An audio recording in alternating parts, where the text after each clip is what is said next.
Call to order the Board of Education regular meeting for June 26, 2023.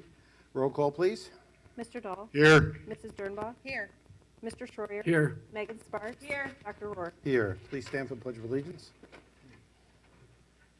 I pledge allegiance to the flag of the United States of America and to the republic for which it stands, one nation, under God, indivisible, with liberty and justice for all. I have a motion for approval of the agenda as amended. So moved. Second. Call the roll, please. We should state the amendment. The amendment is, The yes, I'm sorry. minutes. The amendment is number 9 on our agenda. In accordance with the Ohio Revised Code 3313.951, that the board approve a memorandum of understanding among the school district, Washington Township, and the Montgomery County Sheriff's Office regarding the security resource officers working in the district school buildings. This is an ongoing thing we've had with them every year.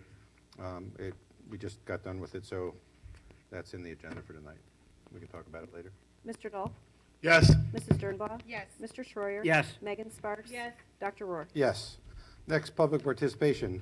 The Board of Education recognizes the value to school governance of public comment on educational issues and the importance of allowing members of the public to express themselves on school matters of community interest.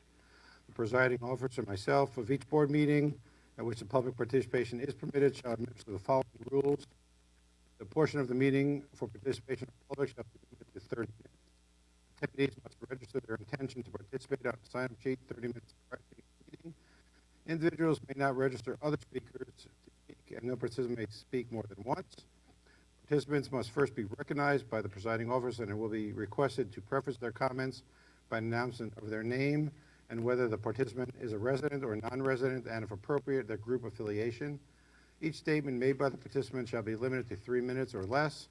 The board will listen to all speak, but generally do not engage in discussion or dialogue at this time. Matters requiring follow-up will be directed to the superintendent. And first speaker, Mr. Cook.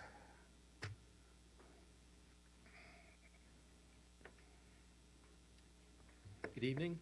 My name's Tim Cook, and my family and I have lived here for 23 years. Since I first learned that a request for a new school tax levy would be on the agenda, I've had several concerns, but tonight I'll share with you just one, and that is what the county auditor calls an over-reliance on the property tax. The auditor defines the neighborhood where I live as having 228 homes.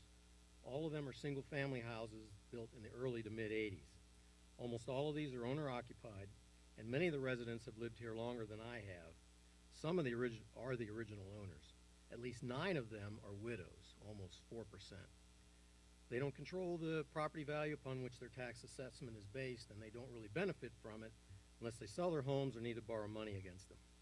I'm sure there are many other neighborhoods like that in the district. A strong public school system is both important and expensive, but we as a community should not be devouring widows' houses to pay for it.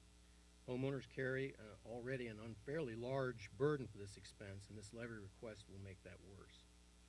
Some may say that these long-term residents should just sell their homes and move on, but that's not a path to blessing for either the community or the schools. The better alternative is, in my opinion, an earned income tax. An income tax is affordable because it allows all wage earners, not just property owners, the opportunity to contribute to a better public school system from which we all benefit. An income tax is fair because it allocates more of the cost to those who get the most value from the education their children receive in the Centerville City Schools. But most importantly for you, an income tax is sustainable. It provides additional revenues as incomes increase, which are more likely to align with districts' expenses than revenues from property taxes alone. Tonight you have an opportunity to break the cycle of over-reliance on the property tax, and I urge you to reject a property tax levy request and instead put forward an earned income tax. Thank you for your time and the opportunity to speak on this topic.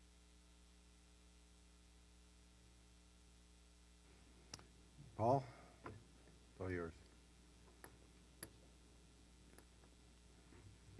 Good evening, Paul Sefcik, a resident of Washington Township. Last work session, we talked about various contracts that were going to be presented to the board today to maintain our schools. And in the course of that discussion, it was pointed out that our school buildings are in excess of 50 years old. and we're not really doing maintenance anymore, we're doing systems replacement. And so as we look at this upcoming levy, my proposal is that 1.5 mils should be directed to the PI account. I don't want to be involved in buying a new building. I'm struggling to pay the taxes we pay now.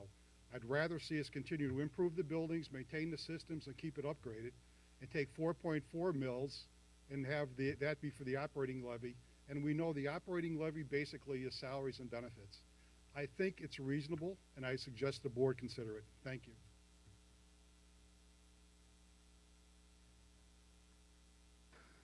All righty, seeing no one else on the list to speak, we'll move on the agenda. Board and administrative reports, legislative report, Mrs. Sparks.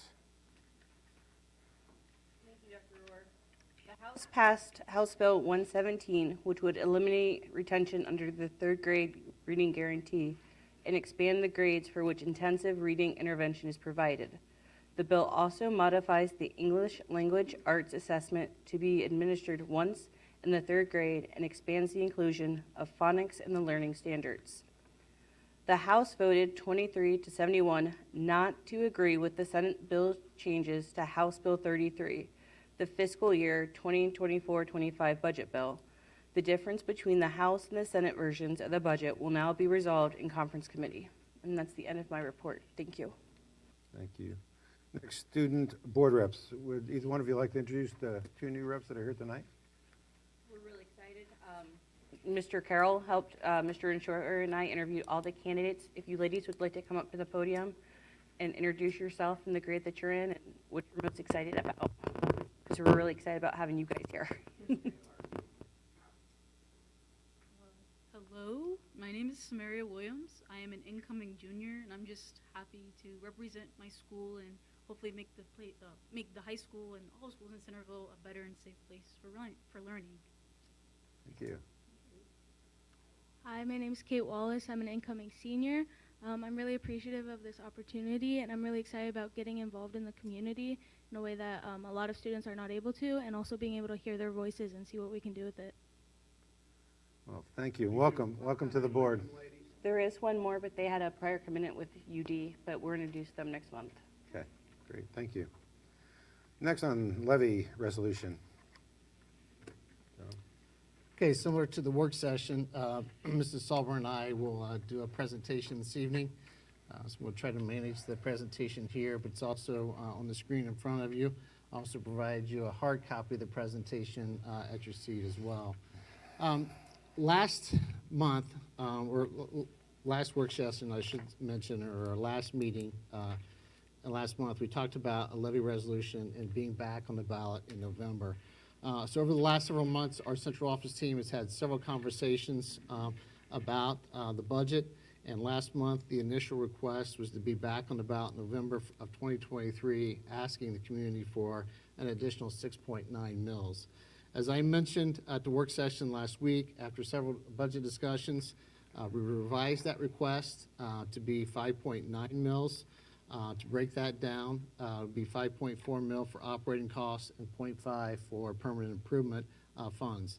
The millage is less than we requested in 2019. You may recall back in 2019, we said we most likely would be back to the public again in 4 to 5 years asking for additional money. And now 2023, of November of 2023 will be 4 years since that last request. With this request, we do believe we can sustain that for another 4 to 5 years and moving forward.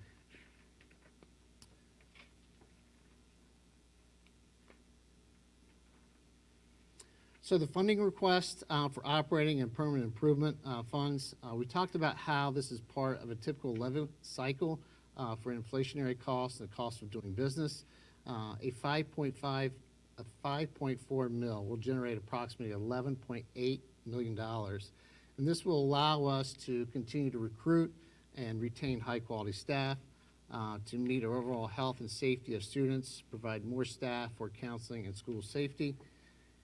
And on the next slide, looking at continued funding requests to protect the investment in the future of our community. We've talked a lot with this team about the expanding college and career pathways to support and build the workforce. As a lot of you know, we've been involved in writing grants. We have a very good opportunity to expand our career technical education programming and provide a healthcare program along with an IT program with that request. But if we receive that grant, then we'll have to be able to support and maintain the cost of a teacher and staffing for that program as we move forward. As funding requests continue, the millage for the PI, the .5 mil PI request will generate approximately another $1 million to our PI budget, which is all for the use of our facilities and maintaining our facilities. As it was mentioned earlier, the average age of our buildings is approaching 60 years. Renovation is really the theme versus maintenance. You know, when you have buildings that are as old as ours, the maintenance is a lot different, and it tends to be more renovation versus maintenance projects. I've listed a few of the projects here on the screen: additional HVAC, flooring, ADA, being compliant with ADA requirements for our restrooms, and security as just a few of the items on the list.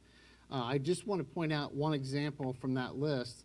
One of those projects, which all was part of our master facilities plan, our master facilities projects, and how to maintain and look at projects and maintain of all of our buildings, came back to about a $4.5 million, which is our total PI budget.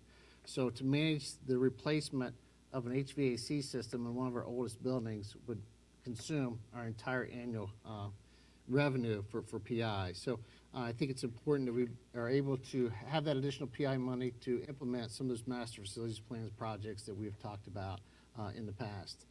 The additional costs and formula, we always like to share a little bit of this information. This levy would cost an additional $17.21 a month per $100,000 of home value or market value as determined by the county auditor. So we received this, or we pulled out this actual formula from the auditor's website. The fair market value, if you're looking at a home that has a value of $100,000, you times that by 35%, that gives you the $35,000 assessed value. From there, you can calculate the mills that we plan to ask for is 5.9, and if you divide that into 12 months, then it comes out to $17.21 per month. So we wanted to share that information, and where we receive that information is from the county auditor's site. The next slide is really a timeline of procedures. We've had several conversations about being back on the ballot in November, and I'm going to kind of turn it over to Mrs. Sauber to talk a little bit about the requirements and the timeline here. Yep, so tonight on your agenda, and we'll look at that language here on the next slide, but for now, tonight what we've brought to you is what's called a resolution of necessity that we're asking your approval on tonight. I will take, provided that you approve that, I will take that resolution and file that with the county auditor. They'll provide us with a certification of how much money it generates, and we take that certificate then, and we'll bring that back to you in July and ask you to approve what's called a resolution to proceed. And so that would be on your agenda for July 24th, provided that you approve tonight what we've brought forward as a recommendation for you. The two resolutions, along with the certificate from the county auditor's office, we will file with the Board of Elections. That has to be filed by August 9th. We have plenty of time to get all of this done in terms of our steps, and then that will then bring us all the way to November. On the timeline, you can see Election Day is November 7th, and there's a lot that will happen, you know, with early voting and things that happen before that, but again, November 7th would be the election date. So, wanted to, you know, you've seen this at a couple of board meetings now. We've been kind of repeating this slide, and we'll continue through August to repeat this slide just so that it can be a reminder of the steps and actions that need to happen. The next slide then is the actual language that is on the agenda tonight. I believe in item 2 under the superintendent's recommendation once we get there. But just to consider a resolution declaring it necessary to levy an additional 5.9 mil tax levy for purposes of providing funds for current operating expenses and general permanent improvement. The reason it's not broken down into the 5.4 and the 0.5, that's actually within the details of the resolution, that if you, I'm sure that you read that, those details are specified, and we have to follow that, and so it will be taxed accordingly. But then it's requesting the county auditor to make the certification pursuant to revised code. So that is the main language in the resolution that's on your agenda for tonight for your consideration. But we'll open it up to you for questions. Or comments? I think probably comments right now. You know, we've talked about this for a while, and originally we discussed about doing a 6.9 mil, and I think there was some discussion about the money generated and how much do we need and how it affects the taxpayers, and I'm pleased to see that we've sort of come back down to the 5.9. Just a couple of follow-ups. We did discuss income tax as a possibility and went through some of those numbers, so we certainly did discuss that. And I've had many discussions with Mr. Cook about this too, and he knows, you know, I certainly would support that. The reality is that almost all income tax levies, when you do them, fail. And we're just not in a position to do that, although it would make life a lot easier for everyone. I don't disagree with him. The other thing to note too is part of the reason to urge the passage of this levy is, again, when you talk about how we get our money from property taxes, which I think everyone knows is not a good way to do it, and the state has not taken on any initiative to change that despite state Supreme Court's rulings years ago. It just goes on and on. Property tax, as you may have read in the papers and everything else, is going to go up significantly in '24. They're talking up to 35% or more property tax dollars. How will that affect the property tax in terms of what they pay? Should this not pass, should we then have to redo this even at the same amount, because knowing what we need, it would mean that each taxpayer would end up paying more money for the same 5.9 mil levy. So there is an advantage to the taxpayer knowing that we have to do this to pass it now versus next year. 35%, now, what you pay wouldn't go up 35%, but you're going to see some increase based on a 35% increase in valuation of your property. You know, it's no one likes this, but the reality is when we're a school district that depends on not getting money from the state, and I'll let Mrs. Sauber discuss some of that in a minute. There have been reports from our legislature, our legislator, that we're going to be getting all this extra money from the state, which is not quite accurate information. Why don't you expand on that a little bit of what we will be getting? Sure. Yes. So there's some documents out there that the Senate's version of the budget bill is going to increase our revenue by $3 million, and that is not true. The information that's out there is base funding only. I'm not sure where the feedback's coming from, but it's base funding only. It doesn't include the categoricals or the guarantees that are in place. And so the simulations that I have from our organizations, from OSBA, from BASA, from OASBO, they're including all of those components, and there is no it's a fraction of a percentage. I mean, a small fraction of a percentage, like $100,000 that our funding will go up. And so, you know, we want to get out in front of that. I'm going to be talking about that at every single meeting, saying that we're on a guarantee. We're not receiving additional state dollars from the budget bill. We're basically frozen in terms of state funding. Right. And we've been on this guarantee for many years. Many years. So it's important when you see stuff that some of our legislators may be saying that we're going to be getting all this extra money.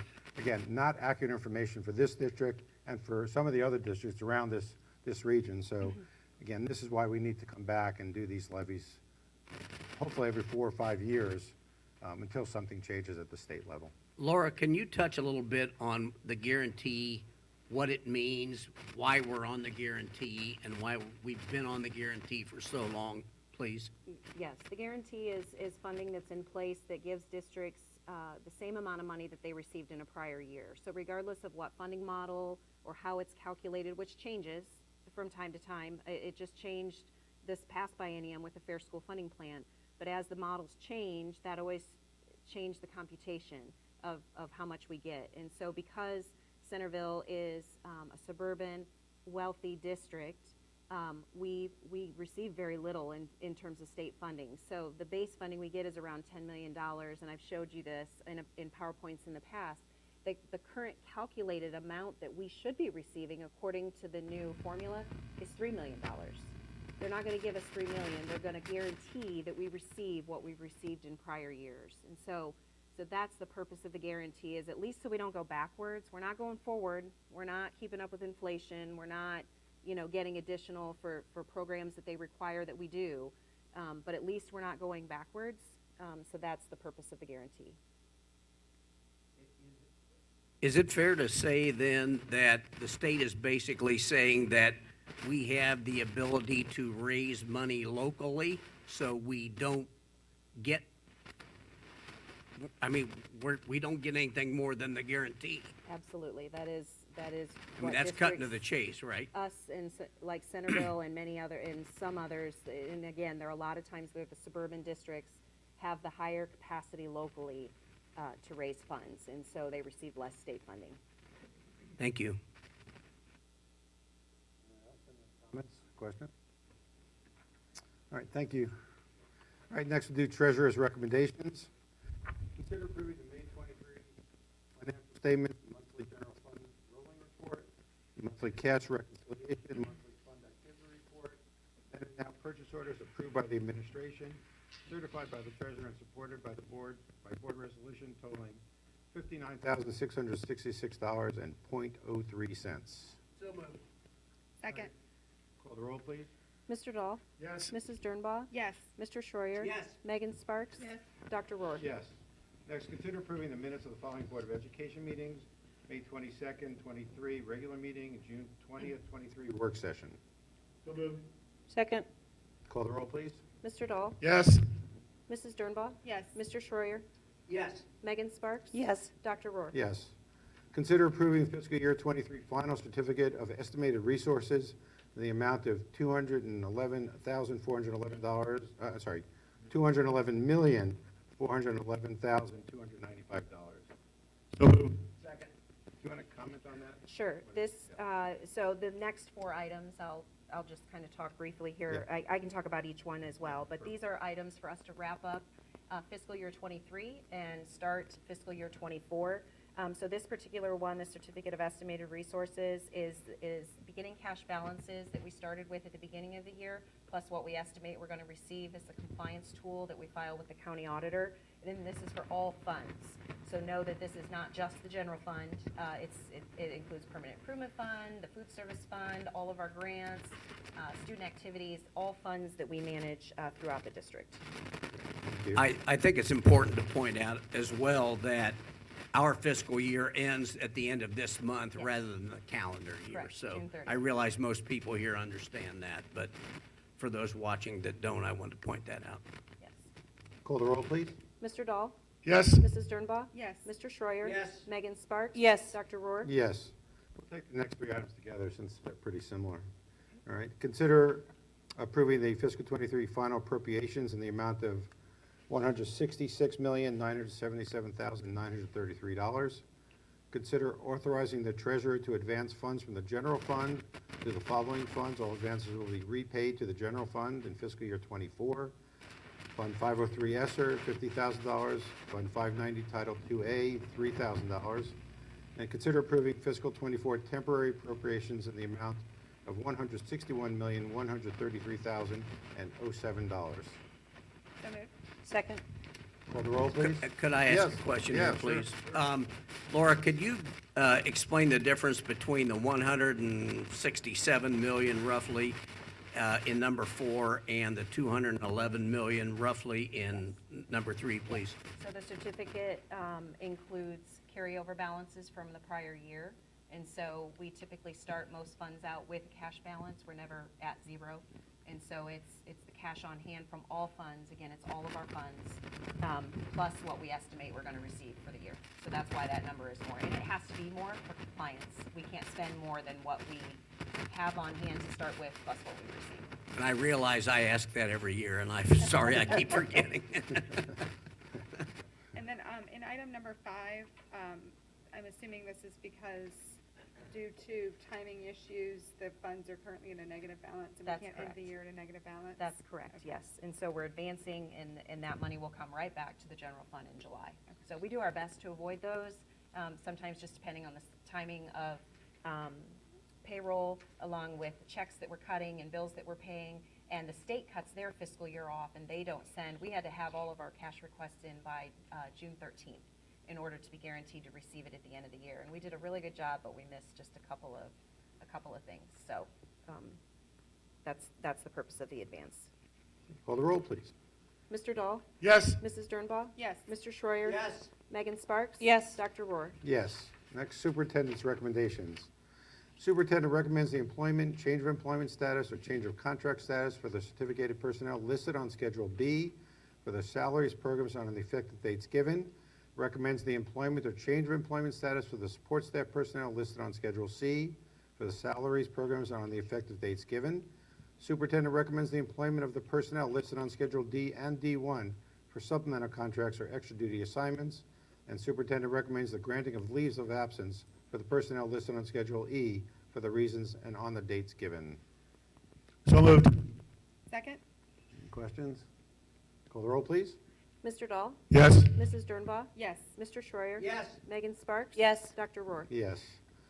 Next, consider a resolution declaring it necessary to levy an additional 5.9 mil tax levy for the purposes of providing funds for current operating expenses and for general permanent improvement, and requesting the Montgomery County Auditor to make certain certifications pursuant to sections 5705.03 and 5705.217 of the revised code. So Motion? moved. Second. Call the roll, please. Wait, one comment. Just so you know, it was stated, I think, by Paul, the permanent improvement levies that we use, that money is designated for buildings and operation. The other levy, we can use that money if we needed to for buildings and repurposing and changing. The PI is designated just for that, but the operation, we can use that, just so you know. So that's one that can use for both. Not that we hopefully don't need to, but we could. Who was the second? I'm sorry, I missed the second. Okay, thank you. Call the roll, please. Mr. Dahl? Yes. Mrs. Dernbaugh? Yes. Mr. Schreier? Yes. Megan Sparks? Yes. Dr. Rohr? Yes. Next, consider approving the lowest and best bid for Centerville City Schools District's paving project and award NARA Paving the project for a total price of $216,516. So moved? Second. Any comment, or are we okay? What, Yep. Can we just go over what project, or, I'm sorry, Mr. Provo isn't here. That's fine. So we went out to bid for this project. It's a paving project. We had an estimated cost bids that went out as $252,000. We received 3 bids in the range of $216,000, which was the lowest that was just read, as high as $227,000. So NYRA is a new vendor for us, but they are currently doing some work at Miamisburg City Schools, and we got a great recommendation. So we'd like to go with the lowest and the best bid for the paving project. Thank you. Call the roll, please. Mr. Dahl? Yes. Mrs. Dernbaugh? Yes. Mr. Schreier? Yes. Megan Sparks? Yes. Dr. Rohr? Yes. Next, consider a resolution approving the procurement and installation of building carpet from Carpetland through participation in a contract through the Southwest Ohio Educational Purchasing Council for a total price of $71,045. So moved. Second? This is the project at Watts, correct? This is the project at Watts. Going through the EPC allows us to go with a purchasing co-op. It's very similar for the next item as well. The purchasing co-ops allow us to work with a certain group of contractors or products that have already been approved and is going through a bidding process. And we're members of the Southwest Ohio EPC. And in the next item, we're also a member of the TIPS program, which is the interlocal purchasing system that we've used for many projects. Call the roll, please. Mr. Dahl? Yes. Mrs. Dernbaugh? Yes.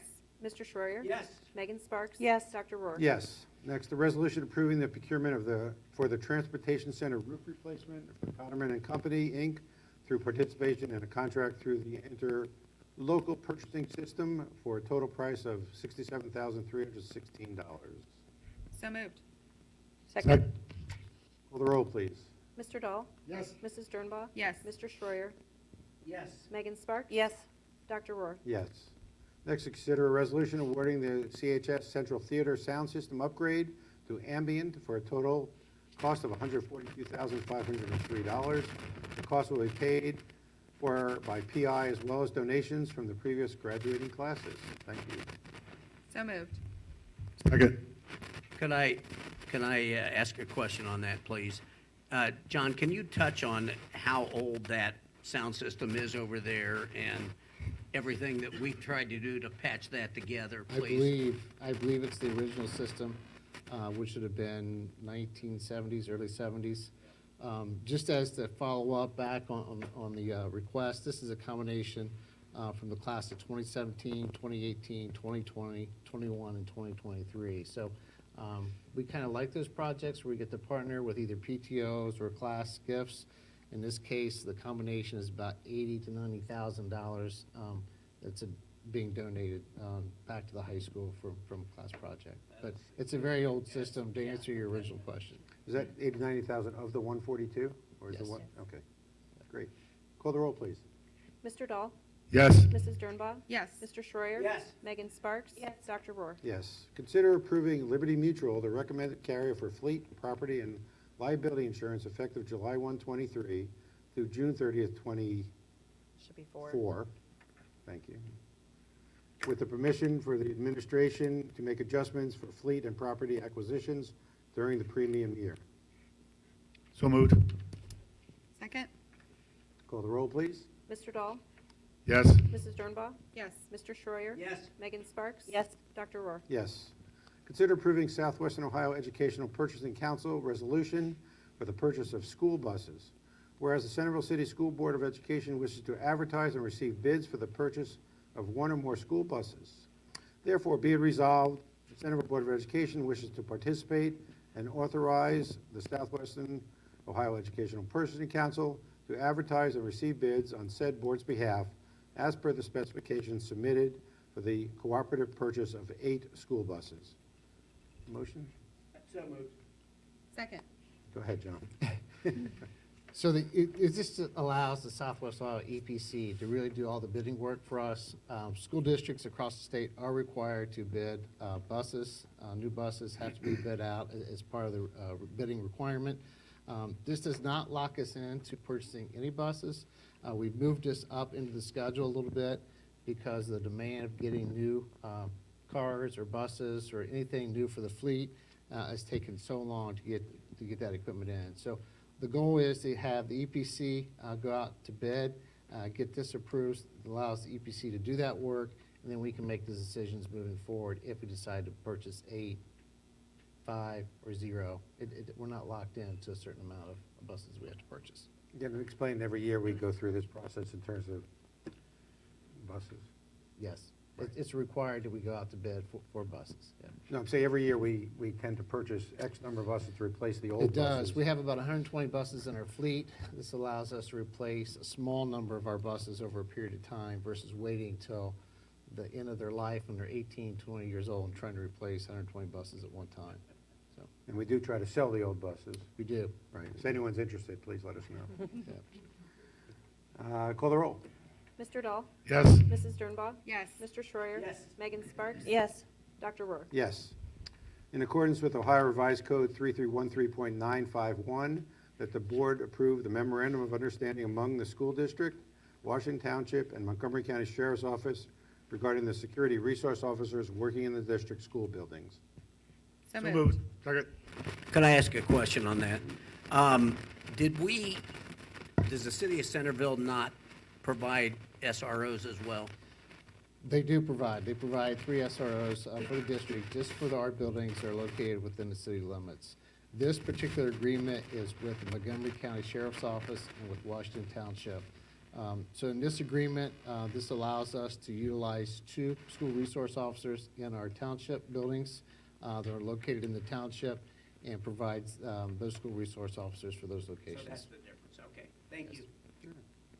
Call the roll, please.